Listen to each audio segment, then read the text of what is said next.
18th, 2021, and we're back on the live streams, at least for today, and I think going forward. And we are live across 4 platforms: Twitch, YouTube, Facebook. I had my Twitter on there, and then I took it off last minute. It's only 3. We'll be on Twitter, because we feel half and half about Twitter. You know, we talked about all the different social media platforms, and Twitch seems to be the one right now. So the live streams, I think Facebook and then Twitch are going to be the big ones. For everyone out there that's on Facebook that has been watching and supporting, we appreciate it. But Facebook's kind of weird, man. The algorithms, they downrank you now. You know, there's a lot of censoring. So, you know, we question whether or not we want to commit to it. Facebook said that they're going to be filtering a lot of news and information. So I think that's their new policy going forward. So I think if people start to pull away from Facebook, it'll probably hurt them and they'll probably go back to their old ways. But I don't know. Yeah. From what we're seeing, I don't know, man. Well, today we're going to get into conversation around the Gamestop hearings that are actually still going on right now, I believe. They happened today, the congressional hearings for Gamestop. So, Mike, I don't know if you saw the title, but the title is Gamestop Hearings, Bitcoin Price Exploding, and the End of the Banks, question mark? So, I mean, that's 3 things. We'll talk about Bitcoin price. We'll put out some price targets, because that ties into the whole GameStop and the whole social movement we're seeing now with millennials and young people. And at the end of the day, this all ties into what's going to happen with banking and what's going to happen with the banking industry. I'm going to give a Bitcoin price target today, or an estimate. We'll talk about some of that too. So if anyone's watching right now that wants to learn about that, stay tuned. But just to get it out of the way before we continue, if you like what you've seen so far, and if you've been able to profit off some of the information that we've been talking about so far, which you probably should have over the last 1.5 to 2 years, subscribe to the email newsletter. It's the only way you're going to get information from here on out. Facebook's deplatforming and downranking the algorithms, so you're not going to see our content there. YouTube, you can head to the YouTube channel. That link's in the description. And you can find us on Twitch. But the best way to stay up to date with all this information and content that we put out is by subscribing to the email list. So click the link in the description. Head on over, put your email in there, and make sure you get signed up. That's it, man. So, so, I mean, GameStop. Hearings are going on in Congress right now. Again, quick overview of what's happened. I think everyone at this point understands the GameStop situation.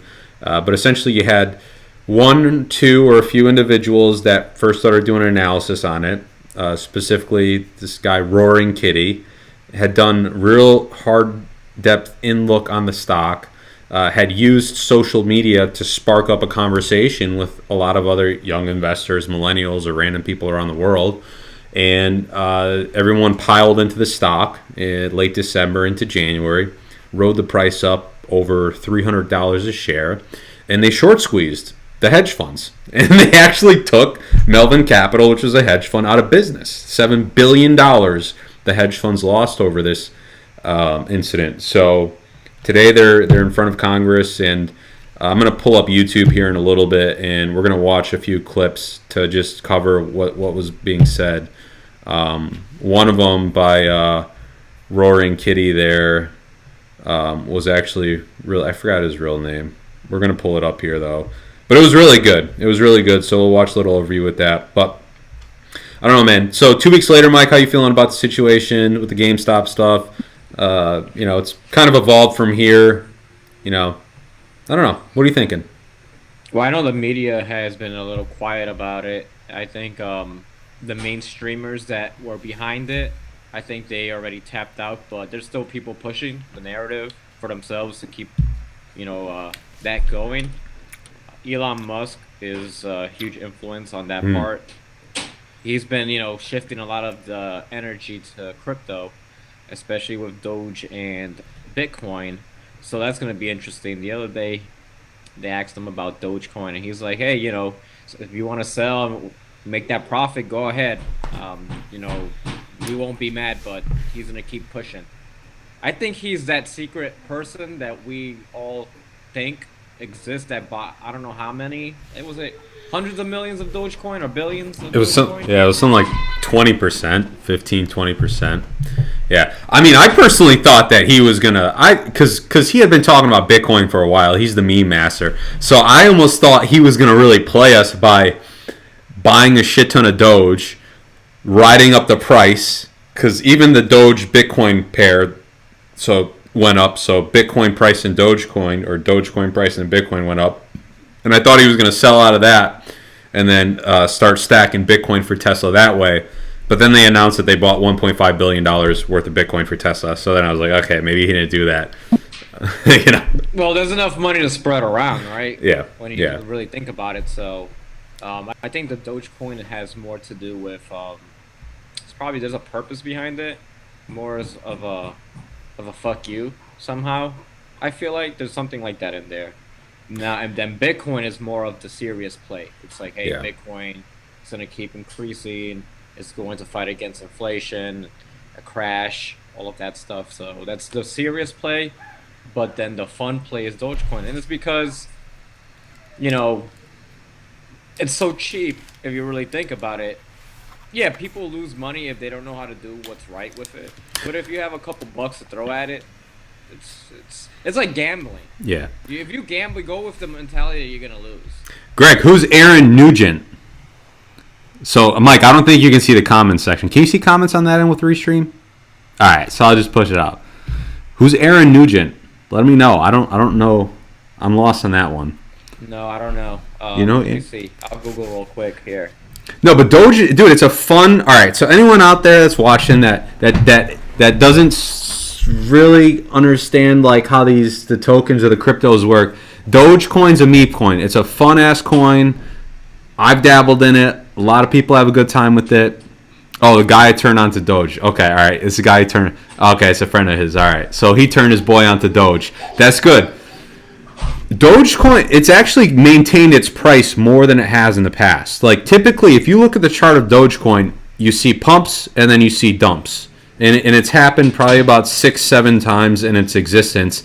And a lot of people, what they do is right before these big bull markets or before Bitcoin really starts exploding in prices, they'll run up Doge. It's like this insider meme, and everyone can get a real big return on Bitcoin that way. And then they'll sell it out, they'll dump it as the start of Bitcoin starts increasing. So they almost fill their bags, their Bitcoin bags, early as the Bitcoin price starts going up. But I think it's like, I don't know, man, this whole social movement, right? Trend trading now, like, so it could stay a thing. The thing is, well, think about this, right? Dogecoin, there's a mission behind it. The mission is to make it, to bring it up to $1, right, in value, from dollar value. Yep. If that happens, the percentage, it just compounds to extraordinary numbers. So I think since there is a mission of getting it to $1, that makes a lot of people not want to sell and do the pump and dump because there's that mission. Compared to before, right? When you have crypto, you think about crypto in a certain type of way. You don't think about it, oh, there's a mission of having it. Even though people with Bitcoin, they want it to be worth 100,000, a million. That's a want. But with Dogecoin, since there's a purpose of like, I don't know, of like fighting against the system and all that stuff. So bringing it to $1 keeps people disciplined to keep their money in there and not sell until that mission is done. It's a long way up to $1 though. Like if you look at, like, I'm gonna pull up Coin Market Cap here real quick as we're talking about this because it really is. It's here. Hold on. I'm gonna go to our. I'm gonna go to go up to $1. I'm gonna go to our share screen here. A person like Elon Musk and a couple of these billionaires need to really pump it up and get that Gamestop rhythm back into the game for it to really start moving. Yeah, because like I don't know. I mean, maybe it can. It was down at 2 cents, and then now it's at. It's talked about so much though now. It's hard for me to take it seriously. Like the Dogecoin is, it's just like I said, it's gambling. It's trying to bring it up to something, but you can't look at it the same way as Bitcoin. Ethereum almost popped to 2K today. That was another. Very well. That was another big one.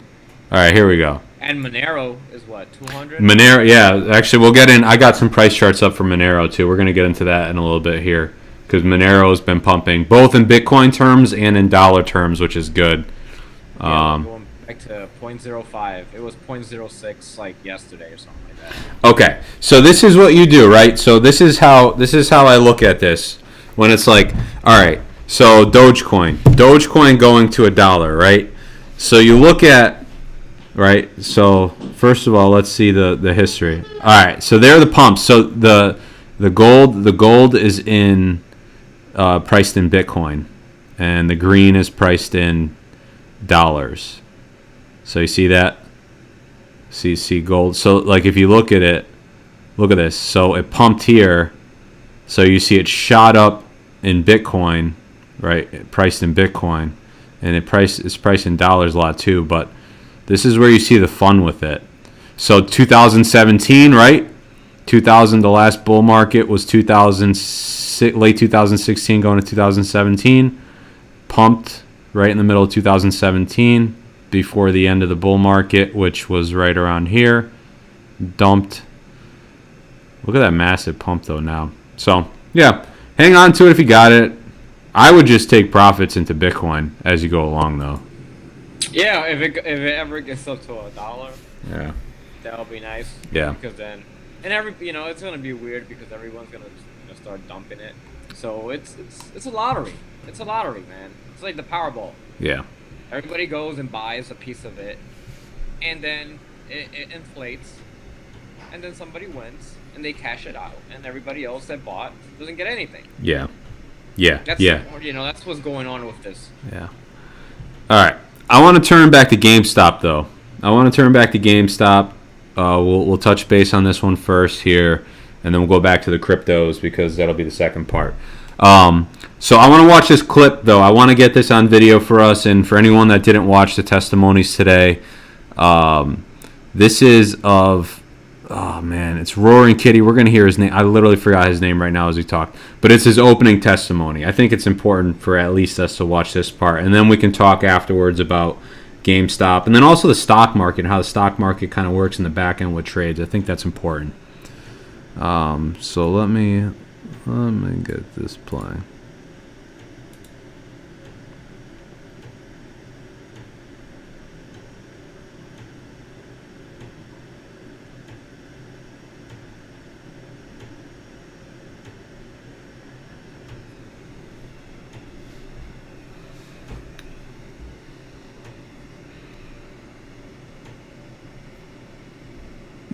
Is it playing? Can you hear it? No. No? Oh man. Can anyone hear it out there? Let me check the volume as we go here.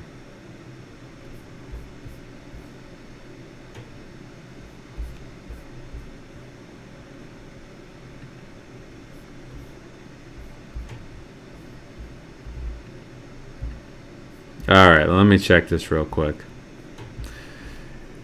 If you're out there listening, let me know if you guys can hear this. Can you hear it? Greg, can you hear this?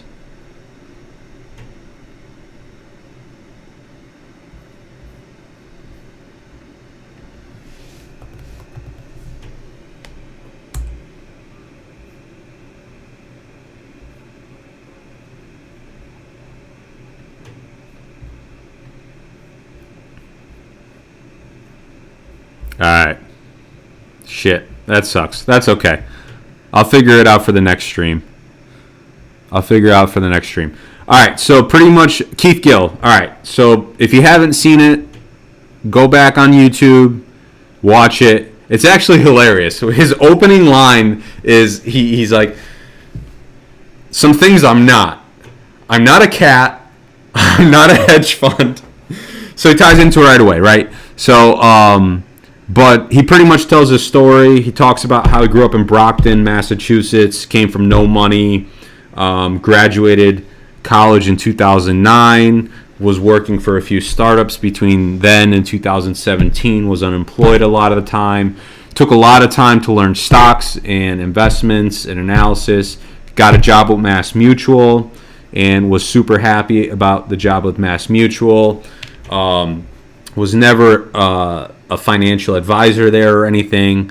And he had been in GameStop since 2019, which I thought was interesting. I thought he got in GameStop last year only, but he's been in GameStop since 2019, and he knew that Barry, the famous investor there from the Big Short, he knew he was in it, and he was pretty confident in the trade.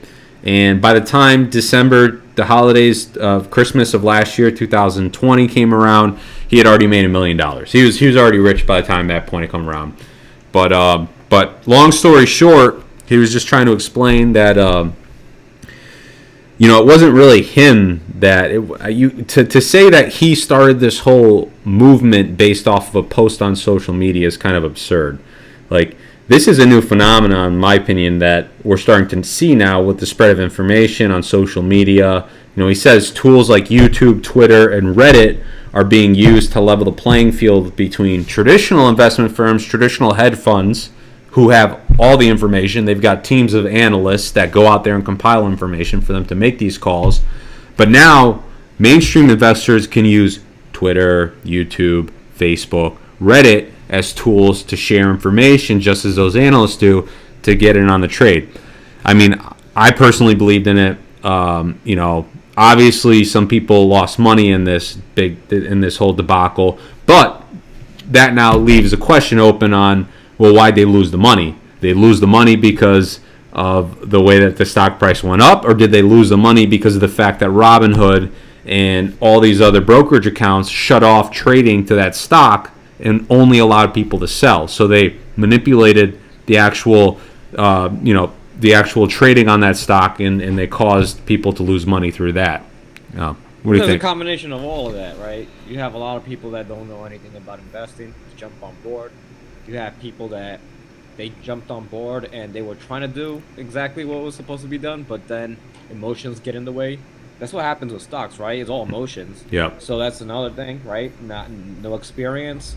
And then you have outside influences. You have Robinhood shutting things down. All of the Webull, E-Trade, all of them getting into the mix. So it's a lot of factors. So when you have a lot of moving parts, a lot of things happen. And that's what happened, right? When there's too many moving parts, it's hard to control. So you have more risk. So when there's more risk, then you have these fluctuations the way we just had. Yeah. But like you were saying, Joe, these platforms are amazing when it comes to bringing people together and communities to do what institutions have been doing for millennia, Yeah. We're we're organizing using the web. We're pulling in resources, our, different strategies, our brains, and we're trying to figure out how we could also benefit from what these institutions have done. The problem now is that these institutions still have a lot of power, so they're able to suppress, people like us that want to, get our piece of the share. And this is where it becomes a war between classes and institutions. To me, it's a war between institutions and regular folk. Mm-hmm. The regular folk now have the tools to start climbing that mountain to get to the top, that pyramid, and these institutions they don't like that. They don't want that. Yeah, this is the class war that we're seeing right now. I mean, we looked at charts of the wealth gap being so large, so we know that the top 0.01% own the same amount of wealth as the bottom 99% of Americans right now. And the only other time that we've seen that in history was in the 1920s, the early 1900s into the 1920s, going into the 1930s, and we've talked about this idea of the world moving back into neo-feudalism, right? So you have a feudal, kleptocratic government that exists where the monarchy, the wealthy and the elite have the power, the money, and the control. They don't want to let that go. and you have the rest of the peasant class essentially, and that's everyone. I mean, you look around in all of our neighborhoods, even the people that you think are wealthy, on a larger scale, they're not. They're still in this lower class, and you're seeing this fight happening now between the haves and the have-nots. And I mean, I think that it's what we've been seeing in politics. I think it's what we've been seeing in the protests, not just within the United States, everywhere around the world. It's all about the same issues at the end of the day. You know, the wealth inequality, the taxation, and the struggle of not being able to get by, because most of the money is controlled by the small few, and the velocity of money chart shows us that money isn't moving around. I'll see if I could pull that up too. The velocity of money. I think the issue though that we have is that we're focusing too much on the money when we should be focusing on the power. I think the power is what we need to focus on. If people start understanding that they need to take power, away from government, back to the hands of the people, and decentralize it. Yeah. But in a uniformed way, so that now you break up monopolies, oligopolies, corrupt institutions, and then also the government does more what the people want, and that's not only in America, it's across the world. But we don't have that because we're too focused on, capitalism is bad, socialism is bad, capitalism is great, communism is great because it's all about money. It's like, well, all right, if everyone's getting paid excellently, there's still going to be an issue about power. Right. And I think that's where we're having these issues. Yeah. I want to show this chart real quick, Mike, just to paint a good picture too. Let me come back here. Let me move us out of the way a little bit. I'm going to make us a little bit smaller here. There we go. Okay, there we go. Now everyone can see it a little better. Okay, so this chart here is the money supply. So the M2 money stock. This essentially is the money supply of the US dollar throughout time. Okay, so right here on the x-axis, this is time. So you see this is from the year 1980 all the way until the year 2021 right now at the end here. And this is the y-axis is the amount of dollars that have been existence in the supply of the U.S. economy. So how many dollars exist at one time throughout history in America? Okay, and you can see, and then these little gray shadow areas are recessions. Those are the past recessions in the United States economy. So you could see throughout time in 1985, as we go along, each year, more and more money is existing in the United States. The money supply in the United States or around the world, all U.S. dollars are growing year over year, right? We go into the year 2000, money supply is growing. And up until right before 2000, it was growing at a fairly steady rate, right? And this is the Federal Reserve that's creating more money, right? But then once we get to like 2010, this is the housing crisis, right? 2007 into 2008. The amount of money that's created really starts picking up steam. Yeah, and see that bump? Boom. That bump in the recession? That's when QE was started to be implemented in the United States. Right here. Right? Yep. And then right there. And then they've been just continuously all the way up. Pump. Look at that. And then we get to 2020 and it just goes vertical almost. So this means last year in 2020, 25% of all of the US dollars that have ever been created were created last year in 2020. And you can see that right here, that almost vertical growth in money, right? So you can see over the last year and a half, 2 years, the money supply is just going through the roof. They're creating more and more money out of thin air. Okay, so now this is the money supply, right? Now I'm going to turn to a new chart so we can see how much money, more and more money is being created, right? This next chart is called the velocity of money. So what this chart represents, and I'm gonna shrink us down now so people can see this a little bit better. There we go. So this is the velocity of money. So what this chart represents is how much dollars are circulating through the economy.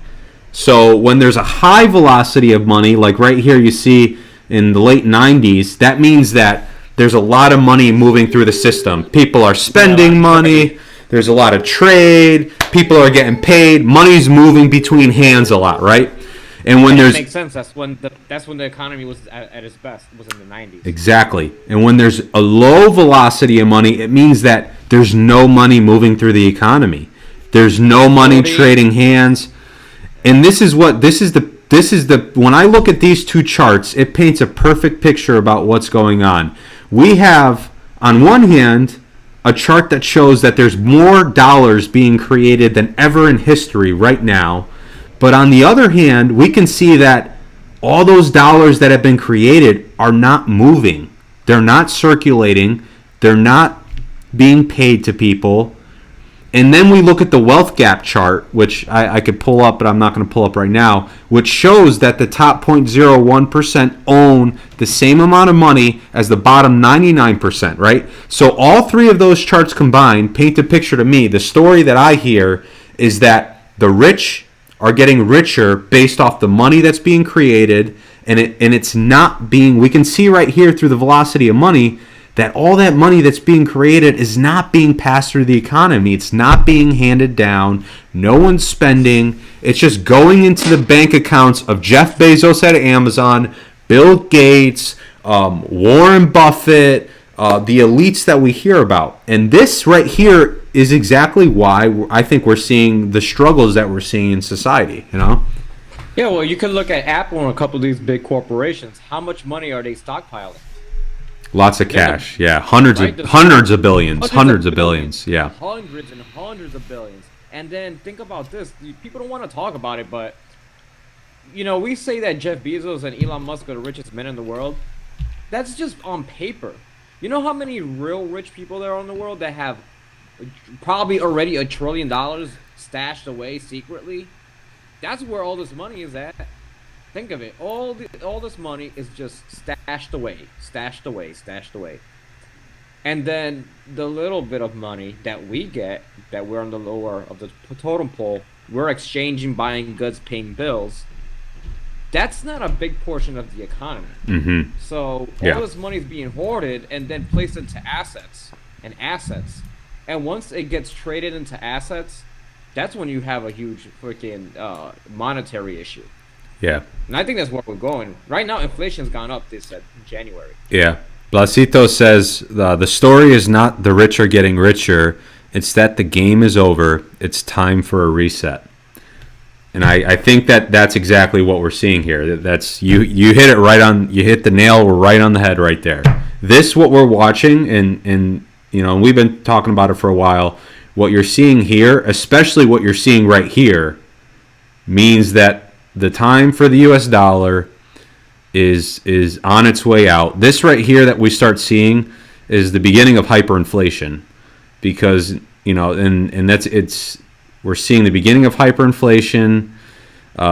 You know, the economy where it is right now with the stimulus packages, the national debt, it gets to a mathematic game where it compounds and you just owe so much annually and you have to take out so much new debt, right, to pay it off. So, yeah, I think you hit it right in the head. Bitcoin is going high, likewise in transaction fees. Yeah.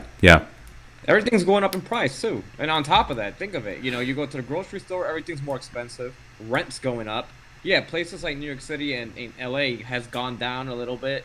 But it was because it was way overinflated. Yeah. But the majority of, you know, places, rent's going up.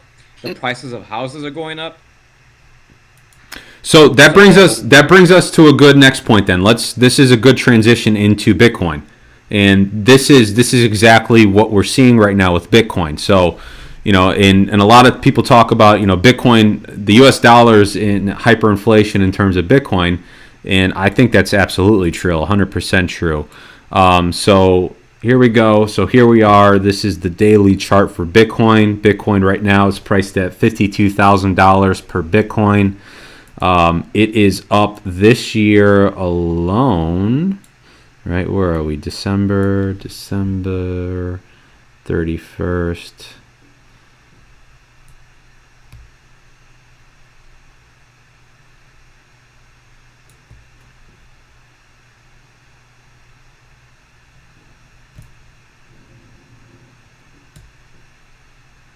I'm not hitting the right key, guys.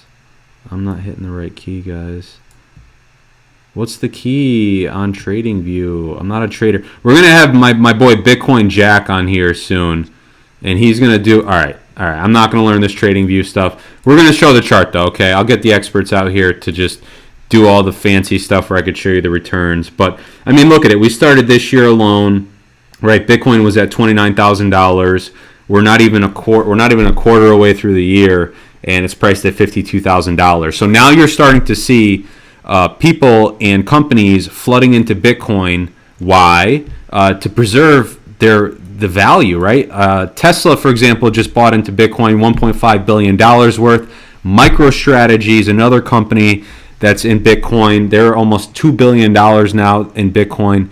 And Michael Saylor, who's the CEO of MicroStrategy, made it very clear that he's buying into Bitcoin because he's looking at $1 billion in cash on his company's balance sheet and saying to himself, with the amount of inflation that we're seeing, this cash is going to be worth less. It's going to be worth half the amount in 5 years' time. So I need to preserve this value. How do I do it?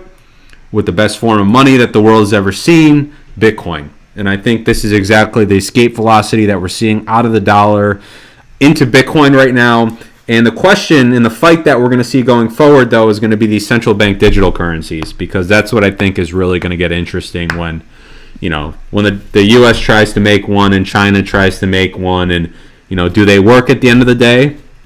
I think at the end of the day, they're not going to work. I think they're going to be an experiment until countries realize that the more Bitcoin that you have, the more power that you have on a global presence.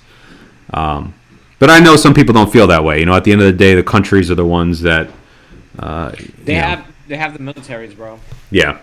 And my opinion is once these digital currencies are actually centralized, with the Federal Reserve and all these other banks, Bank of England, I think they're going to push something different. This is where you get wars from, things like this. Because let's go back to the petrodollar. Petrodollar. If the value of the dollar is going down, and a country like Saudi Arabia and OPEC are supposed to be receiving dollars for their oil, yep, and then they're not gonna receive a lot of value for that oil. So what does that mean when that comes to play? That's where you have a country like China or any other, or even Europe, coming to say use our currency. Now, if you have a cryptocurrency that, let's say, China comes up with, similar to Bitcoin, right? Then that's where. Okay, so let's go back to 1999. 1999, Saddam Hussein took the dollar off of his oil reserves, and he only wanted euros to be traded for oil. Yep. And then there was an embargo placed on them. The United States put pressure, and then we took him out. Literally, we took him out. Same thing happened with Libya, right? Gaddafi said the same thing, that he did not want his oil to be purchased in dollars. He wanted it in gold. And what happened to him shortly after? Same thing as Saddam Hussein, right? Right. Now, if the dollar crashes, countries in OPEC are going to want something of value, because these OPEC countries, they're already in a huge situation, which is that the majority of their economy is based off of oil. Now oil consumption's gone down because now we have green energy consumption, and then we don't have a lot of productivity in the world. So there's a glut of oil. So they're already hurting. And then if the dollar is to be traded, that's not going to buy them shit. So they're going to look for a currency that's going to be worth something. It could be Bitcoin, or it could be, let's say, if China comes in and says, hey, you could trade in our currency, and it's this crypto. But then, going back to what happened to Iraq and Libya, United States, will they stand for that? That's where the scary situation comes into play. Yeah, and I think we're still, this is something that we still have to see play out. We haven't seen one country come out yet and actually announce their Bitcoin reserves, and that's something that's gonna dictate where that goes. But Akundo, says Bitcoin is going high. Likewise, the transaction fee. Yeah, it is. So anytime right now we know that Bitcoin, it's got a 10 megabyte block, which means that the transactions that happen when there's a lot of transactions happening on the network, when a lot of transactions are happening on the network, that means that there's slower transaction speeds and there's higher fees that get introduced with that. So like right now we're in a bull market, we're going up in price, people are buying a lot, they're sending it a lot, and the mempool gets bogged down. So yeah, right now it's high transaction fees, but you can set your fee that you want when you send Bitcoin, though. You can set a low transaction fee, and it's just going to take, you're going to wait longer. You could wait a day, 2 days, 3 days, and wait for it to go through. But this isn't anything that isn't trying to be resolved right now. So like the Lightning Network is something that's being worked on quite extensively with Bitcoin, the Bitcoin Lightning Network, and that's supposed to be the solution to the slower transactions and the higher fees. So that's something that I think is going to be introduced here pretty soon. Check out Strike by Jack Mallers if you haven't yet. He's made an app. It's one of the top apps in the Lightning Network right now, where you can send Bitcoin over the Lightning Network. And I've seen transactions that have been sent over Lightning that get there literally in seconds, and for way less than a penny in transaction fees. I think they're almost free. So there's that. And then Ballisto says, who the F is Satoshi, though? Bitcoin has been great for gains, but I never got it. Who owns this? And if this is really like another government currency. So, Mike, you've tied into this with we were talking about Satoshi before, and I know you got a conspiracy theory. Yeah. My conspiracy theory is that Satoshi is a pseudonym for a secret organization created by Silicon Valley in conjunction with the CIA, probably using funds from In-Q-Tel, which is the CIA's non-profit venture capital, and they probably pulled all these brains together and created this cryptocurrency as a beta for maybe what the Federal Reserve needs to create its own cryptocurrency.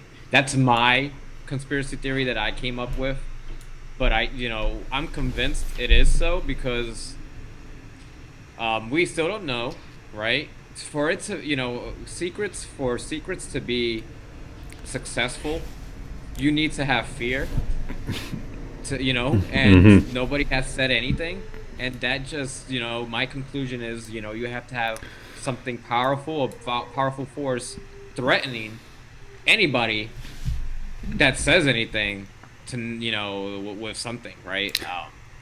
Well, look, in the 1980s, or look at the company Oracle. Oracle's one of the biggest. You keep going. I got to get the book of Satoshi. I'll be right back. That'll be relevant for this. So you got Oracle. So Oracle in the 1980s was actually a project that the CIA contracted to Larry Ellison and his team.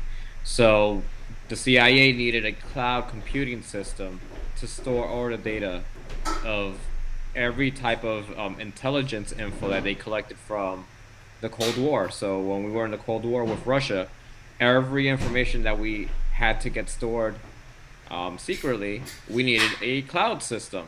Well, the United States needed a cloud system, so they paid Larry Ellison and his team to create this cloud system, and it's called Operation Oracle. And they were very successful.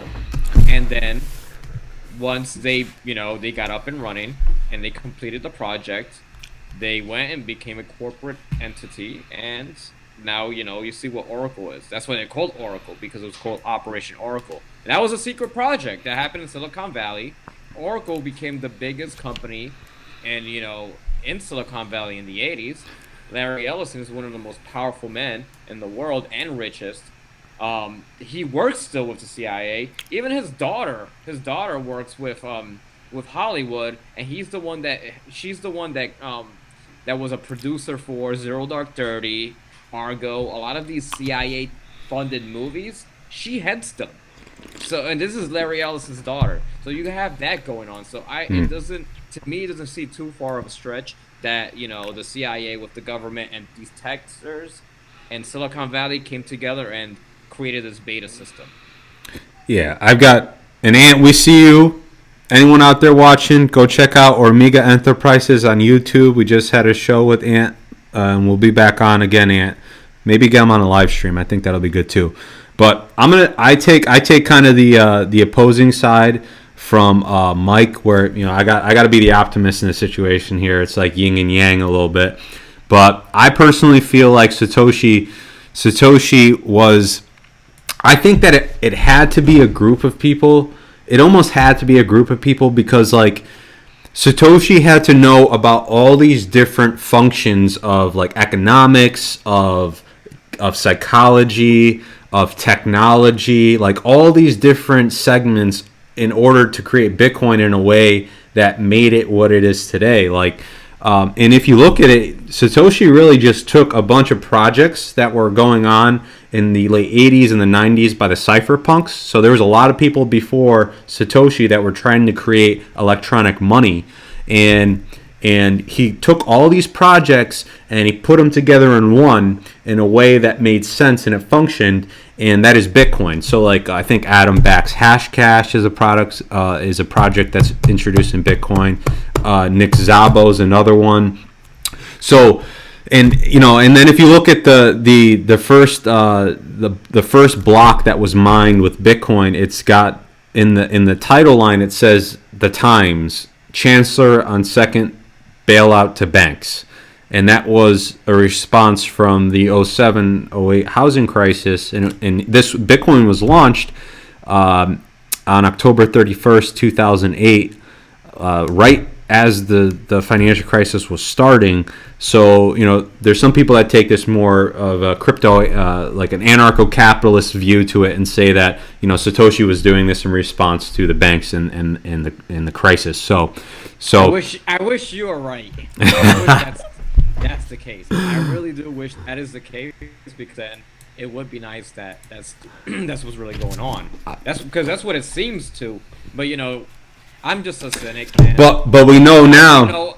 I'm a cynic. But now we know that and we're going to get into Monero in a little bit here too. I'll pull up the charts. But Bitcoin is a surveillance coin. So everyone that's watching this that is using Bitcoin, we've talked about this plenty of times in the past. I mean, we love Bitcoin. I mean, we do. At the end of the day, no matter who started it, the fact that like it is hard money, and you do have a way to preserve wealth, and you do have a way to transact without intermediaries and without governments really getting involved, other than tracing your transactions, I think is really important to people. But the fact is that if you're using Bitcoin, it's not private. It is not private by default. So if you're buying it on Coinbase and you're sending it to someone else, or you're making payments, there are companies that exist out there, government funded companies, that their sole job is to trace all of those payments. And the government and the police and the feds love Bitcoin because they're able to catch a lot of criminals that are doing a lot of illegal things because the transactions are easier to trace. So it is not private by default. It can be private if you use it in the correct way, but it is not private by default. But one book that I just got off that I want to show to people, I know I've showed it before. It's called A Book of Satoshi. If you see this book, I recommend getting this book on Amazon. I have it in hardcover because it's so dope. But what it is, it's a book. The author, he collected all of the emails, and like for example, I don't know if you can see there. That's an email from Satoshi Nakamoto on November 17, 2008. So there's all the emails from Satoshi in this book, and it just talks about, he goes through chapter to chapter about Bitcoin, explains it all, but in the words of Satoshi. So if you want to check out more about Satoshi, you want to formulate your own opinion on who Satoshi is or who they are, this is a really cool book to have to do it. Ballisto's commenting more here. Let's see. He said, "Wow, that's what I thought. Pretty much makes sense. It's nerd dollar. It does preserve wealth, but they're just adding an infinite amount of zeros to the right side of the decimal. It's a scam, bro. I believe, Mike, at some point, take your profits and buy something real." I mean, buy something real at the end of the day is what people should be doing. I agree with that. Like hard assets, right? Like Assets, real estate. if you have to survive, right? If all the power goes out, like in Texas, I mean, who's surviving? The people that have generators, fuel, food, water, all the utilities they need, right? Learn from the Russians, man. When the Russians had their last recession, about like 8-9 years ago, the ruble collapsed. Yep. People they already knew it was happening, so they had some time. And what they did, they went and bought TVs, they bought refrigerators, Yeah. generators, cars, because they were like, hey, the only thing that's gonna be worth anything are these type of consumer products at that moment, because then you could transact with that, because the currency wasn't worth shit.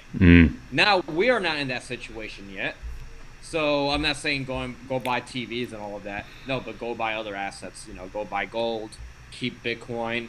I would keep a large amount of Bitcoin because it's my opinion, as the dollar keeps going down, Bitcoin will keep going up. Will it be forever? Nothing's certain, but in the low to mid range of time, it will help you get over. So if you don't want to, let's say the cost of living keeps going up dramatically, and you have money stored into Bitcoin, the market collapses, right? Bitcoin most likely will go up. If that happens and you see the market collapse and you have money that fluctuated, that created value in Bitcoin, you could pull some of that out, buy stocks really cheap, leave it there for 10, 20 years, 30 years, as much as, how long you want. Do that, buy properties, because then the housing market, we all know, is going to crash. Mm-hmm. It's going to crash. And the thing is, and there's going to be a period that the housing market will crash and interest rates will still be low, which is like the sweet spot. If you can get in there somehow before the interest rates jump, because they have to, unless you want complete annihilation of the economy, which it's still possible. But if you have that sweet point in there and you have your assets or your money in Bitcoin, you could then pull some of that and get some, put a nice down payment on some good property. You keep that, maybe some rental property, maybe some farmland, anything like that, anything that's going to generate, and any other types of assets. That's what the rich people do. And I'm not talking about regular, I'm talking about the top 1%. That's all they do. They know dollars ain't worth shit. So what do? They go and they take their dollars and they buy property. This is why New York City was so expensive. People don't get it. Oh, New York City, the apartments are crazy. You can't live there. It's like $10 million, $100 million for an apartment. There's a reason for that. Those are investment vehicles. That's where people take money and stash it. They stash it there. Right. Until something else opens up and they move it. That's what they do. They move money around. Yeah. We need to do the same thing. And Bitcoin right now is the tool for the everyday person to do that. Yeah, what this reminds me of, so MicroStrategy is the publicly traded company that I just talked about not too long ago that had purchased almost $2 billion worth of Bitcoin. And what they're doing to Bitcoin is a play that I heard from a friend of mine from Venezuela several years ago when the Bolivar started its hyperinflation, where from what I was told, there was Venezuelans that were taking out loans in Bolivars, converting them to dollars, and then waiting for the Bolivar to inflate month over month, week over week. And then as time went on, the cost of capital, the amount that they had to pay back in dollar terms was so little in Bolivars that they were able to arbitrage it, preserve wealth, but also make a lot of money off of it. That's exactly happening right now with the US dollar and Bitcoin, is that the US dollar is going through an inflationary period. And you saw that chart, hyperinflation. Like, we go back to that chart, that's exactly what it is. And buying Bitcoin is a hedge against it, just like how they bought from the Bolivars, they bought US dollar. For this case, it's you take your US dollars, you buy Bitcoin, and then as time goes on, the dollar is going to keep inflating, but in Bitcoin terms, it's going to become cheaper to actually pay back down that debt. And that's exactly what MicroStrategy has done. Michael Saylor, I think they bought the first few $100 million with money that they had, cash they had. And then what he started doing is he started issuing debt and taking out debt and buying more Bitcoin with that debt. And that's exactly his mindset, is like, why am I going to hold cash that's going to inflate when I can just take a loan in cash, buy Bitcoin with it, and then that's an arbitrage, you know? Yeah. Well, yeah, because number one, you're taking out debt at a very, very low interest rate, which is what's going on right now. That's why you see corporations, even with, like, if Apple has $100 billion in cash, they're still taking loans. They're still taking loans because it's so cheap to take a loan. You're not paying much back anyway. Right. You're just taking that and then you're buying assets. This is the Cantillon effect. But we're trying to do the Cantillon effect for ourselves. And that's why Bitcoin is like a type of Cantillon effect for us. It's for us. Yeah. If it's done right. All right, let's go to Monero. All right, so let's go to Monero real quick. We'll check on the price of Monero. Oh, reload my chart. So we talked about Bitcoin a little bit. I know we talked about Monero in the past. I want to touch base. We'll look at the charts real quick because Monero has had a good few days here.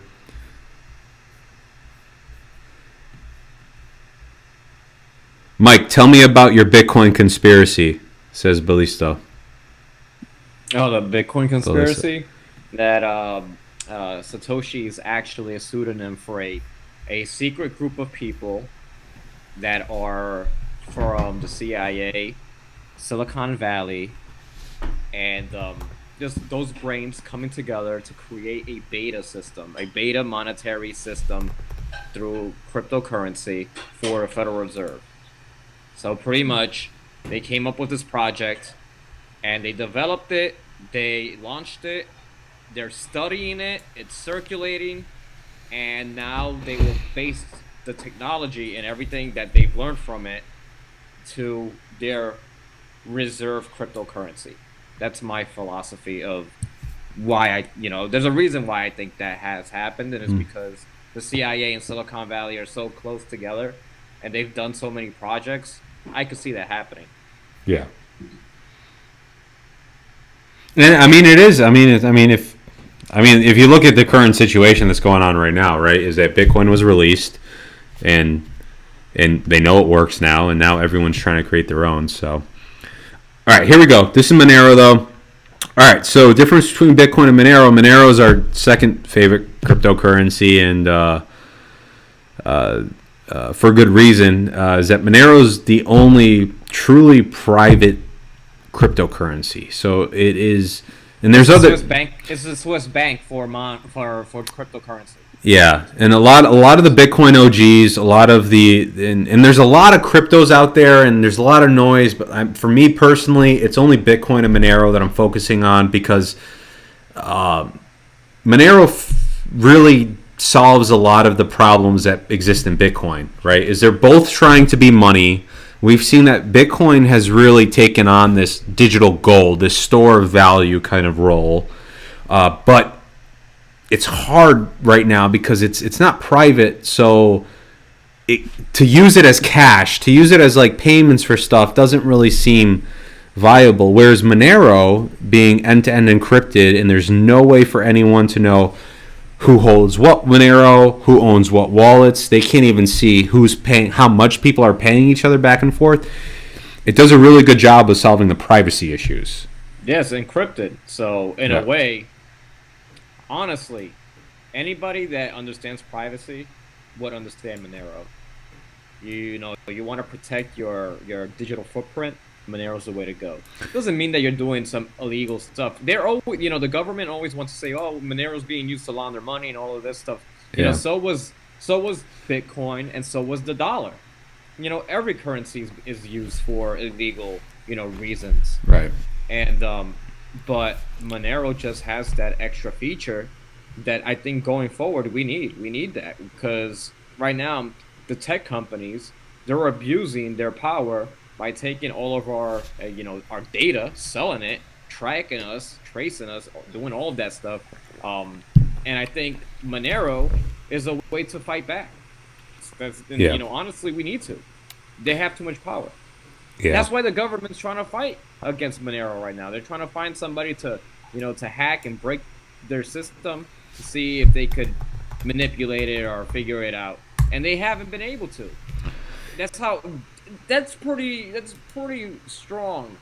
If you see the government, the U.S. government, trying to pay people to Right break here. this system, look, and nobody has cracked it. No. Nobody still has cracked it. Monero reminds me. Monero is the second version of Bitcoin. Everything that Monero is today is what Bitcoin was 5 years ago, right?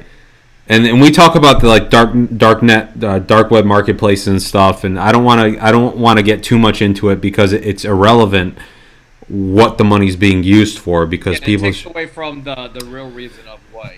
But if you look at the use case, it validates the use case is the fact that years ago Bitcoin was really just used on a dark web, and now Monero is the only thing that's being used on the dark web. It's not Ethereum, it's not Zcash, it's not DOT, it's not Link, it's Monero. So that for me, in my mind, if I'm thinking about value going forward, I'm thinking now, okay, well, this is a technology that is proving its use case, so it's important. But yeah, the IRS has a bounty out; they're willing to pay someone $625,000 to do it. And here you go, Chain Analysis. Chain Analysis is one of the main tracing companies that traces on Bitcoin, and they just won a $1.25 million contract. So they're going to do what they can. But the nice thing about Monero is that the developers, there's a hard fork every like 6 months or so. So like, let's just say they came out with a technology, the IRS or Chain Analysis, to actually trace it. The Monero developer community has a hard fork where they change the code every 6 months to like combat against that. So it's always changing. It's always evolving. It's got a really large community of libertarians, anarcho-capitalists, and really volunteerists and people that believe in freedom and independence and stuff. And as you can see here, it's doing pretty well. Started this year at $133, and right now it's $260. So that's a 100% increase right there. But more importantly, it's also performing really well right now against Bitcoin. Ballisto says, I'm halfway sold on Monero and was about to sign out. Well, wait until you see this chart then. We're going there. It's worth getting some. If you want to buy some Monero, the best way right now is download an app called Cake Wallet on the App Store. It's a Monero wallet, a Monero and Bitcoin wallet, but there's an exchange feature inside the app. So you can trade Bitcoin for Monero inside the app itself. And that's the most private way to get Monero, or else you're going to have to go on Kraken, which is a U.S. exchange, and buy Monero on Kraken. But on Kraken, you have to do some know your customer and stuff. So what I would do if you want a Monero right now is, if you got some Bitcoin, I would buy the Bitcoin on Coinbase or Cash App or a U.S. exchange, download the Cake Wallet, send your Bitcoin to the Cake Wallet, and then use the exchange feature inside the app to exchange for Monero. And then that's the best way to get Monero right now. But if you look here, Monero is actually doing well against Bitcoin. So this was a double bottom that we think happened. This is a low. So if you look back here, Monero's been doing absolutely shitty against Bitcoin, as have a lot of the other alternative currencies, the alts. This is back in 2018. It was priced at 0.03 Bitcoin for one Monero, and now it's at 0.004. So, but from what I'm seeing in my community and in the charts and stuff, it seems like this was a double bottom. So it seems like we're probably coming back up. This 0.01 mark is what a lot of the analysts that I follow are looking at. So if you're looking to make some more Bitcoin and you want to hold Monero, it could be a good time to get in right now. Ballisto says, what do you think about Dogecoin? I covered Dogecoin at the beginning of this, but it's a fun coin. It's known as a meme coin in the market. We were looking at Dogecoin over here before. It's a pump and dump coin, so it's not. You gotta just. It's not a coin that you're going to use to do transactions the way Elon Musk thinks is going to be done with Bitcoin, with like Tesla, or what a lot of people with Bitcoin think is going to be done. Dogecoin is more of like a a short-term wealth creator. Yeah, there you go. Yeah, yeah. It's not necessary. Don't count your life savings on it. Like, if anything, you should be taking your profits from Dogecoin and converting your profits into BTC for like your savings account. Because look at this. This is it right here. Right. This is the price history of Dogecoin. It's like nitrous. It's like nitrous for your currency. It's Yeah. like, well, my dollars aren't going up it's not going up fast enough.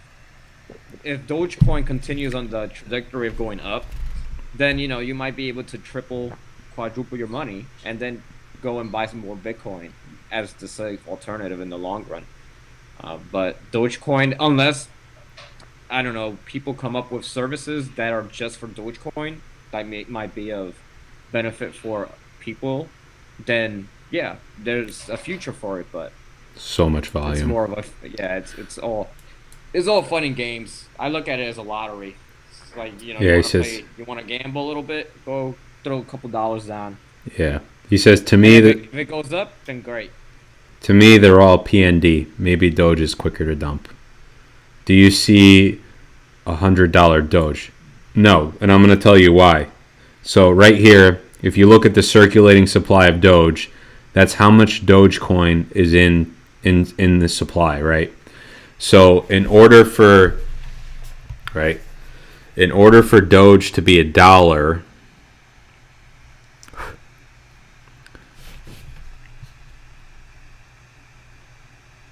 right? So we got 128 billion Dogecoin that are in supply.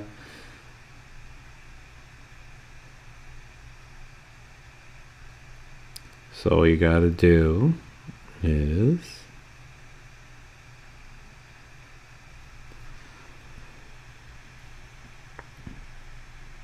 gotta do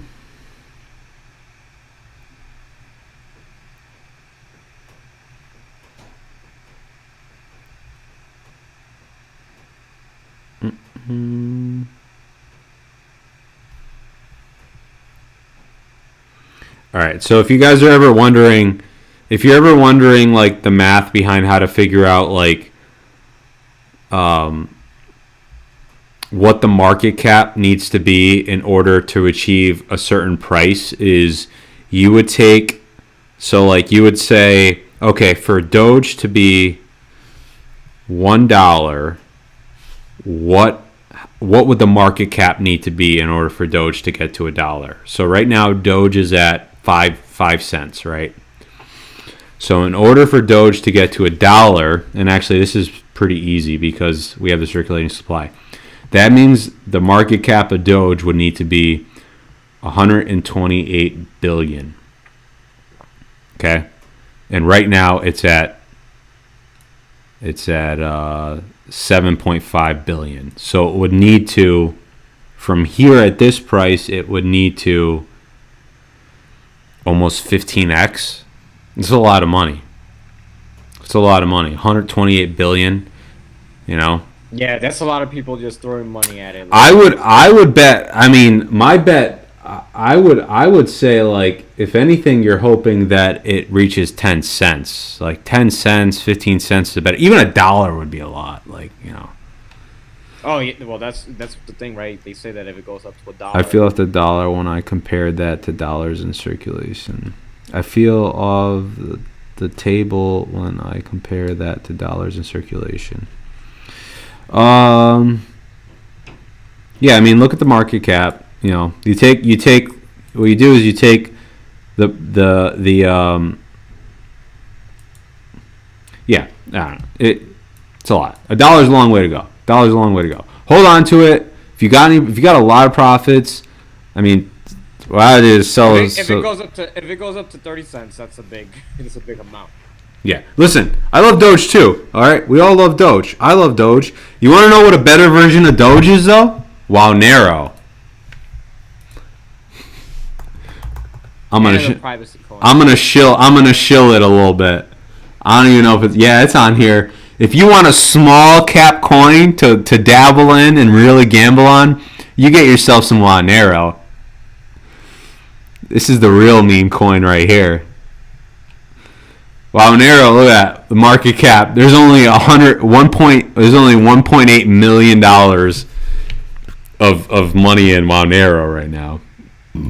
Monero is a competitor of Dogecoin that was created by the Monero community. It's younger. It's a really, look at this. It's a small market cap coin.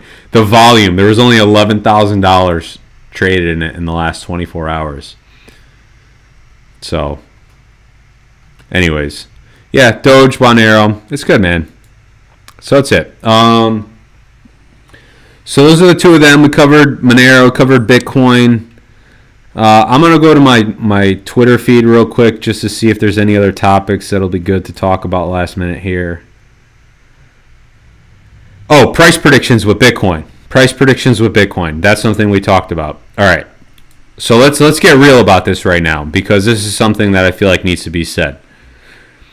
If we look at the historical trends of Bitcoin, we can estimate on what the value of a Bitcoin after this next bull market will be. And this is a guy, Peter Brandt, that is a senior investor here. And this chart is beautiful. I love looking at this chart. So he says, big picture, Bitcoin is undergoing its third parabolic advance in the past decade. Parabolic advance on an arithmetic scale is extremely rare. 3 on a... Okay, so we're looking at anywhere from 130 to, I've seen $350,000 a Bitcoin on this next bull run, right? And I'm going to put my price target at 250,000. I'm going to say 250,000 is where I think we're going at the end of this one. And that would put us at around December of this year. So this is one scenario, okay? And this would be if Bitcoin followed its past growth phases, okay?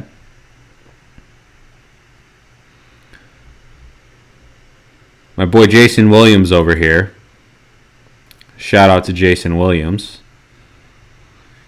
He's got us a little bit, I think he's got us a little higher. He's got us at 300,000. So he thinks we're going to 300,000. Okay? But one of the best people that I love to look at for the prices of Bitcoin is this guy, 100 trillion USD. This is Plan B. He has this model called the stock to flow model,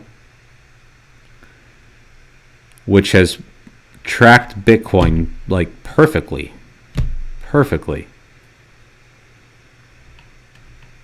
over the last, let's see where his chart is. So what this is saying is the RSI. So this chart right here shows us where we are in the bull market so far. So you see, this was the last bull market. This is the peak, 2018. This was the bull market before it, peak in late 2013. So we're hot right now. We're probably about a quarter of the way through, going into a half of the way through at this point. But I want to pull up his stock to flow. Oh, this is great. I love this one. So this right here is a chart. This shows the black line is of the German marks. So if anyone knows the history of the Germany's hyperinflation going into World War II, you see 1918 into 1923. Their money supply was trending just like the dollar, and then it got to a point where it just went vertical, parabolic. That's how hyperinflation happens. And he's looking where we're at right here. Yeah, right this is the red. So like this is the red is the USD, right? So he's just painting a picture there on what could happen there. So we'll see what happens with that. But he's got a chart on here. He's famous for his hold on, it's down here somewhere.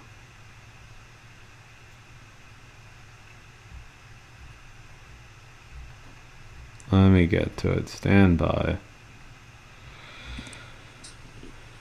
Okay, stock to flow. So this is a good chart. This is kind of what I default back to at the end of the day. So this is his stock to his chart that goes off of the last RSI chart that I showed on the peaks.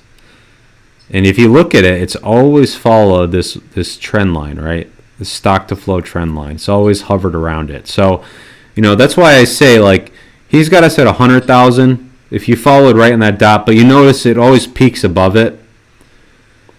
So I think we're going to see, I'm going to put us at a $250,000 Bitcoin on this next market top. 250,000. So that's where we're going. So 50,000 is where we're at. And I think at the end of the day, at the end of this year, we're probably going to be looking at close to a $200,000 Bitcoin. But the question at the end of the day is, does it matter? What does $200,000 look like at that time?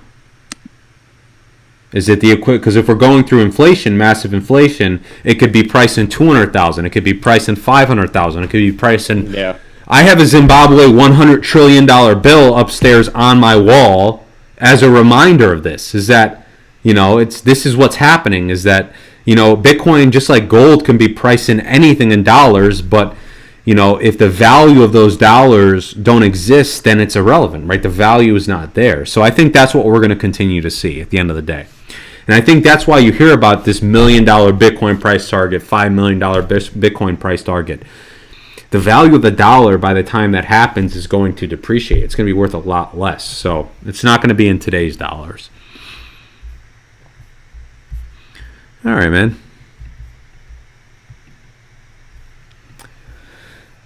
So I think we're good. We got an hour 12 marked off here. I think that's good, Mike. Covered a lot. Yeah, we covered GameStop, covered Bitcoin, Monero. Yeah, well, we'll keep looking into what's going on, especially with these talks. CEO of Robinhood's coming in. The guys from Reddit, all these guys are going to Washington to speak. So we'll monitor that more closely and see what's going on. We'll continue to monitor the crypto markets and the economy and this whole new stimulus bill that's coming through. See what's going to happen. That's more money getting printed. Mm-hmm. So it's and we'll investigate it a little more. I need to figure out what's going on with the repo markets. I haven't really checked into that. I remember, early last year, the repo markets were disaster. So with all of this going on, I wonder how's the health of that. So there's a lot of stuff going on, and I think we'll have a lot to talk about as time goes on. Yeah, and before we get off here, we got to give the plug again. If you like what you've seen, you can head over to the nonconformist.io, subscribe to our email list there, or we put the link in the description. Click the button, put in your email, and we'll send you email updates, both when we go on live and also on content that we put out. And I think these Thursday live streams we're probably going to try to get back to. We're trying to record before, but I like the interaction we had today, and I think as long as the information gets out there and we go live, I think it could be pretty good going forward. Yep. All right, guys. You guys stay safe. People in Texas, we wish you the best. Hopefully everything is a little better, and stay warm. Yeah. All right, y'all. We'll see you next time. It is.